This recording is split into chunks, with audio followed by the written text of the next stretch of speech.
आज्ञा ये हूँ गिरजाघर बा चर्च आपको भल भाव देखु यहाँ हूँ आमर कैथोलिक चर्च जहाँ भुवनेश्वर सत्यनगर अवस्थित आउ यहाँ हूँ यूनियन चर्च जहाँ कि भुवनेश्वर 4 नंबर यूनिट रे अवस्थित। यही दुईटी चर्च हूँ भुवनेश्वर राजधानी प्रमुख चर्च बुझे तो आज्ञा। आ मात्र केतोटी दिन पर आसीबो बड़ दिन बा क्रिसमस।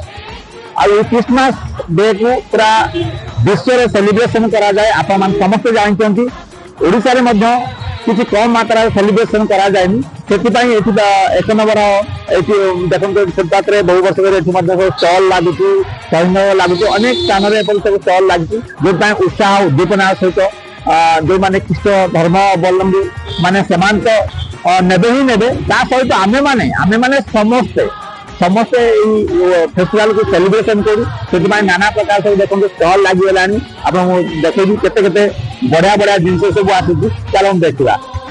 ये बड़ दिन को नजर रखी बेपारी माने मध्य तत्पर हो उठिछंती आ तत्सहित आरंभ हो जाइछि किना बिकार बाजार क्रिसमस डे को लेकी बा बड़ दिन को लेकी बड़ दिनर अर्थ बा महात्म्य भिन्न भिन्न धर्म भिन्न भिन्न प्रकार थिले मध्य विशेष करी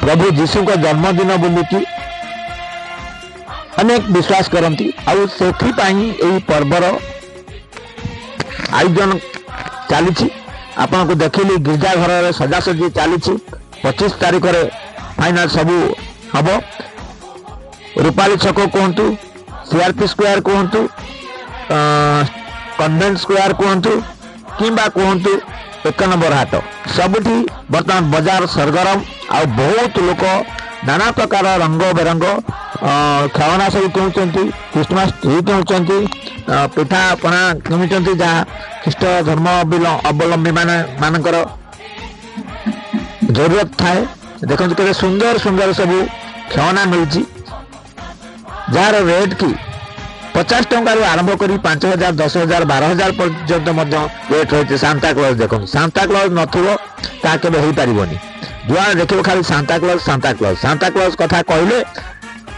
रेड पोशाक रे धड़ा धड़ा दाढ़ी मन को मन आसी जाए। ये देखो सुंदर मूर्ति टे स्टैचू टे फाइबर होती कंडे टे कहले अत्युक्ति हम ना। ये बेलून रही सांता क्लॉज अनेक प्रकार भेराइट रो खेलना मिलूँ स्टार मिलूँ केक मिलूँ कैंडल्स मिलूँ फ्रिज मिलूँ एमती केते कौन घर सजाइवाई।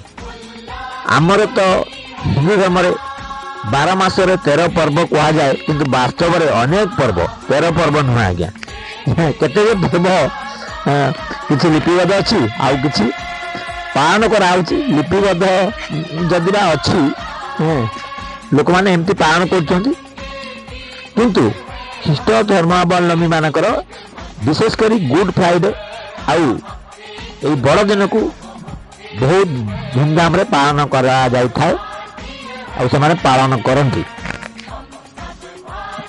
एथिपाई प्राय मास धरी प्रस्तुति चले देखो सुंदर लगुच सब गछ भिन्न भिन्न शैली निज निज क्षमता मुताबिक पैसा खर्च कर गछ को नेबे सजेबे पूरा उत्सव मुखर उठुची आउ 23-24 आड़ को आप देखिए सबू चर्च रे छोट बड़ सबुठी चर्च गुड़ा पूरा लगी आलोक माला झलसी उठुव सुंदर सुंदर तोरण बहुत बढ़िया लगे।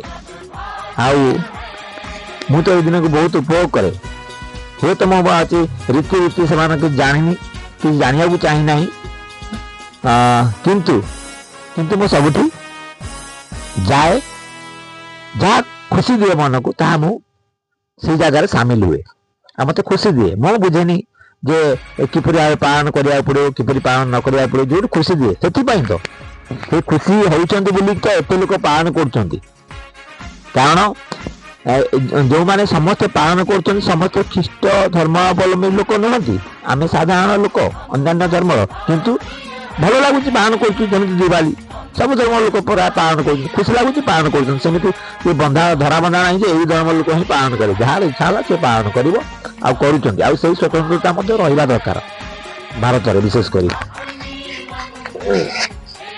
ତ ଯାହା ବି ହଉ, ଆସନ୍ତା 25 ତାରିଖ ବଡ଼ ଦିନ, ଇଏ ଶୀତୁଆ ମାସ ଚାଲିଛି ବର୍ତ୍ତମାନ। ଯୁଆଡ଼େ ଦେଖିଲେ ହାଡ଼ ଭଙ୍ଗା ଶୀତ, ତା ଭିତରେ ଇଏ ଚାଲିଛି ପ୍ରସ୍ତୁତି, ଜୋରସୋରରେ ପ୍ରସ୍ତୁତି ଚାଲିଛି। ଆଉ ଦୋକାନ ମାନେ ଏବେ ବି ଟିକେ ଭିଡ଼ ନାହିଁ। ଆମେ ଯେତେ ଫାଷ୍ଟ ଆୱାର ଯାଇ ପହଞ୍ଚି ଯାଇଥିଲୁ ସେଥିପାଇଁ ଭିଡ଼ ନାହିଁ। ଆମେ ବି ସେଥିପାଇଁ ଯାଇଥିଲୁ ଯେ ଭିଡ଼ ନଥାଉ, ଖୋଲି ଯାଇ ପହଞ୍ଚି ଯାଇଥିଲୁ ଆମେ। ଯାହା ବି ଆମେ ବହୁତ ଖୁସି ହେଲୁ। ଆଉ ପ୍ରଭୁ ଯୀଶୁ ସମସ୍ତଙ୍କର ମଙ୍ଗଳ କରନ୍ତୁ, ସମସ୍ତଙ୍କର ଉନ୍ନତି କରନ୍ତୁ। କେବଳ ଖ୍ରୀଷ୍ଟମାସ ନୁହେଁ କି ବଡ଼ଦିନ ନୁହେଁ, ନୂଆ ବର୍ଷ ମଧ୍ୟ ଆପଣଙ୍କର, ବିଦେଶୀ ନବବର୍ଷ ଆପଣଙ୍କ ଜୀବନରେ ସୁଖ ସ୍ୱାଚ୍ଛନ୍ଦ୍ୟ ଭରିଯାଉ, ଖୁସିରେ କଟୁ ଜୀବନ। ଯେତେଦିନ ଜୀବନ ରହିବ ସେତେଦିନ ଆମେ ଖୁସିରେ ରହିବା, ସମସ୍ତଙ୍କ ସହିତ ବନ୍ଧୁତାପୂର୍ଣ୍ଣ ବାତାବରଣ ରକ୍ଷା କରିବା। କାରଣ କିଏ ଜାଣେ ଆସନ୍ତା କାଲି ଆମେ ଦେଖିପାରିବା କି ନାହିଁ। ତେଣୁ ରାଗରୁଷ ଭୁଲି ଆସନ୍ତୁ ସମସ୍ତେ ଏକାକାର ହେଇଯିବା, ଭଲ ପାଇବା ପରସ୍ପରକୁ, ସେଇ ଯୀଶୁଙ୍କ ବାଣୀକୁ ଆପଣେଇବା ଏବଂ ପରସ୍ପର ପ୍ରତି ସ୍ନେହ ଶ୍ରଦ୍ଧା ବଢ଼େଇବା। ବନ୍ଦେ ମାତରମ୍, ବନ୍ଦେ